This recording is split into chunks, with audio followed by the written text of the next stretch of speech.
اللهم صل وسلم وبارك على سيدنا محمد وعلى آله وصحبه أجمعين. يا صباح الفل.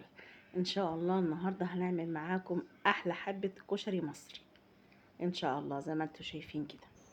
حط لايك واشترك في القناة.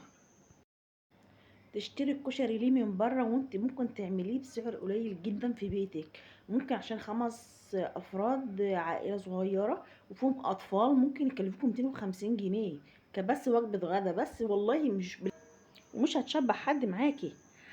اول حاجه هجيب معايا البصل بتاعي، هعمله شرايح رفيعه.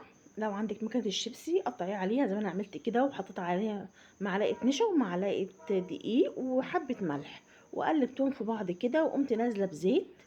الزيت هخليه كتير عشان هخلي الوصفه كلها بالزيت. هعمل الدقه وهعمل الصلصه بالزيت بتاع البصل. انا بدات بالبصل الاول عشان كده كنت مستعجله عشان نازله درس.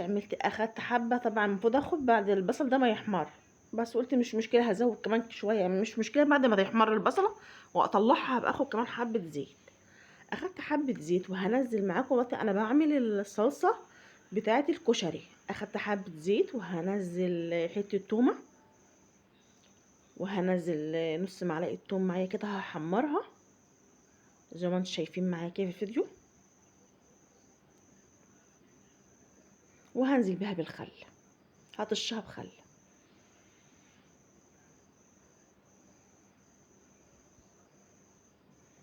زي ما انتم شايفين.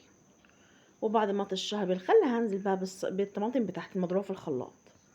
ولو عندك صلصه ولا حاجه ممكن تنزلي معلقتين صلصه، وتنزلي برضك لو عندك شفشق طماطم ولا حاجه برضك بتعزز معاكي اللون. دي كانت كلها طماطم والله ما فيهاش صلصه. ربنا يحسن ما بين ايدينا جميعا يا رب. هحط معاكم التوابل بتاعتها ايه، هحط معاكم فلفل اسمر وهحط كمون، بس بزود فيها الكمون، واحط حبه السكر عشان الحموضه بتاعه الصلصه، وكمان هحط نص فلفل اخضر، وزودي شطه. البصل بتاعي او الورد احمر اهوت، بيسموه في محل الكشري الورد احمر، فهطلعه. وهسلق مكرونتي سباكيتي على مكرونه هلاليه، وبسلقها بحط في ميه السلق الملح بتاعها، بحط ملحها بظبط ملحها. وبعد كده باخد من الزيت اللي انا كنت عامله فيه البصل زي ما انتم شايفين، بحط عليها وبقلبها كلها ببعضها عشان تبقى سايبه نفسها زي ما انتم شايفين كده، ما تبقى كلها مفرفره. ده العدس بجبه، وهو بيطيب حطيت عليه حبه كمون وحبه ملح، وكنت بلاه قبلها بربع ساعه. ديت الدقه بتاعه الكشري. شفت الاكشن ده؟ اي خدمه. طبعا انتوا عارفين كل ستات البيوت الشاطره عارفين ايه اللي بيحصل في ده.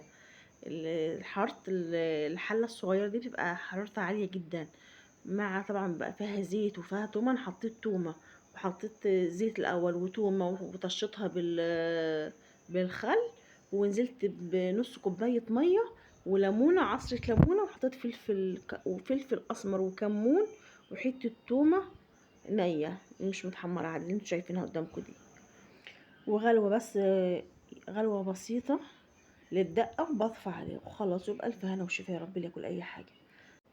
حطوا لايك واشتركوا في القناة عشان يوصلكوا كل جديد، ومع السلامة ان شاء الله. اشوفكم في فيديو جديد بإذن الله. ما تنسيش تحط اللايك وتشترك في القناة. مع السلامة.